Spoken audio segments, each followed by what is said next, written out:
Good morning students, आप सभी का स्वागत है डीकेपी एकेडमी में। मैं दीपक कुमार आप सभी का स्वागत करता हूं।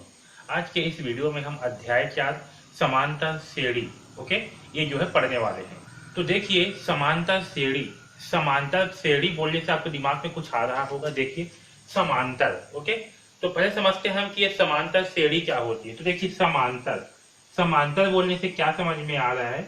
समांतर बोलने से समान अंतर जो है समझ में आ रहा है। क्या समझ में आ रहा है? समान अंतर, है ना। अगर हम इसका संधि भी करते हैं तो हमें क्या प्राप्त होगा? समान अंतर। समांतर का मतलब क्या? समान अंतर। तो अब समान अंतर किसमें? हम गणित पढ़े मतलब संख्याएं में, है ना। समान अंतर किसमें? संख्याएं में। अब देखिए कि श्रेणी क्या होती है। तो श्रेणी मतलब क्या होती है? ऐसी संख्या श्रृंखलाएं, यानी कि संख्या की ऐसी श्रृंखला या संख्या का ऐसी क्रम बोल सकते हैं जिसमें क्रमिक संख्याओं के बीच, यानी कि जिसमें जो संख्याओं का क्रम है उनके बीच एक निश्चित संबंध हो, उसे श्रेणी कहते हैं। तो श्रेणी क्या होता है? आया समझ में? ऐसी संख्या श्रृंखलाएं, यानी कि संख्या की ऐसी क्रम जिसमें क्रमिक संख्याओं के बीच, यानी कि जिसमें संख्याओं के जो क्रम है उनके बीच में एक निश्चित संबंध हो, उसे हम श्रेणी कहते हैं। जैसे कि देखिए यहाँ पास दो संख्याओं की श्रेणी बनाया गया है। जैसे कि पहला श्रेणी है 4, 9, 14, 19। इन संख्याओं के बीच में क्या संबंध है? तो देखिए 4 में अगर 5 जोड़ेंगे तो क्या प्राप्त होगा? 9। 9 में 5 जोड़ेंगे तो 14 प्राप्त होगा। 14 में 5 जोड़ेंगे तो 19 प्राप्त होगा।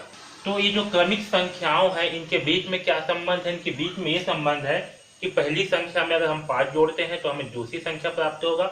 दूसरी संख्या में 5 जोड़ेंगे तो हमें तीसरी संख्या प्राप्त होगा। इसी प्रकार से उस संख्या में 5 जोड़ते जाएंगे तो हमें आगे की संख्या प्राप्त होती जाएगी, है ना। तो इसमें क्या संबंध है? पहली और दूसरी संख्या के बीच में 5 का डिफरेंस है, 5 का अंतर है, यही जो है संबंध है। अब देखिए ये जो दूसरी श्रृंखला इसमें क्या है? 3 के बाद 7 है, 7 के बाद 11 है, 11 के बाद 15 है। इसमें क्या कर रहे हैं हम? 3 में 4 जोड़ेंगे तो हमें 7 प्राप्त होगा।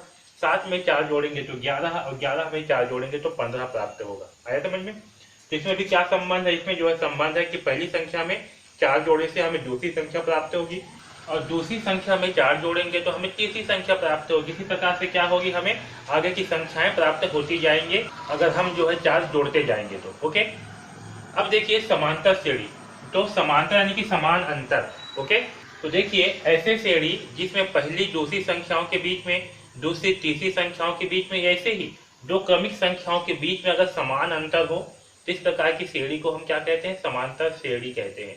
जैसे कि यहाँ पास आपको पहली संख्या है, दूसरी संख्या, इसके बीच में कितना का अंतर है? 5। इसी प्रकार से तीसरी संख्या मतलब दूसरी संख्या और तीसरी संख्या, इसके बीच में भी कितना अंतर है? 5 का अंतर। तो संख्याओं की ऐसी श्रेणी जिसमें किसी दो क्रमिक संख्याओं के बीच में समान अंतर हो, इस प्रकार के जो श्रृंखला है उसे हम क्या कहते हैं? समांतर श्रेणी कहते हैं। है समझ में इतना? तो ये जो है आपकी समांतर श्रेणी होती है। अब देखिए समांतर श्रेणी का परिभाषा क्या होगा। तो देखिए ऐसी संख्या श्रृंखलाएं जिनमें पहले पद के बाद प्रत्येक पद अपने पिछले पद में एक निश्चित संख्या जोड़कर प्राप्त किया जाता है, संख्याओं की ऐसी श्रृंखला समांतर श्रेणी कहलाती है। क्या? संख्या की ऐसी श्रृंखलाएं जिसमें पहले पद के बाद पहले पद के बाद प्रत्येक पद अपने पिछले पद में एक निश्चित संख्या जोड़कर प्राप्त किया जाता है, संख्याओं की ऐसी श्रृंखला समांतर श्रेणी कहलाती है। जैसे कि संख्या है 8।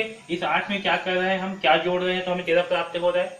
इस 8 में जो है 5 जोड़ रहे हैं तो हमें 13 प्राप्त हो रहा है। ठीक है। इसी प्रकार से जो इसका अगला पद होगा 13 के बाद, वो पद हमें कैसे प्राप्त होगा? तो इस पद में 5 जोड़ेंगे तो हमें इसका अगला पद प्राप्त होगा। इसी प्रकार से इसका अगला पद भी क्या होगा? 5 जोड़ने पर प्राप्त होगा। ठीक है। तो संख्याओं की ऐसी श्रृंखला को हम क्या कहते हैं? समांतर श्रेणी कहते हैं।